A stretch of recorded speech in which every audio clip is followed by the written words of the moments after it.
আপনারা আসুন, আপনারা জল পান করুন। যারা এখনো রথের রশি স্পর্শ করেননি স্পর্শ করুন, কারণ শাস্ত্র বলছে রথে জগন্নাথ পুনর্জন্ম নবিদ্যাতে।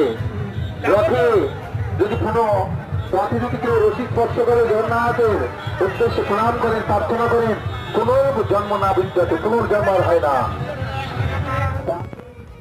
জগন্নাথ গুরুদেব সুভদ্রা মহারানী এদিকে যাবেন না।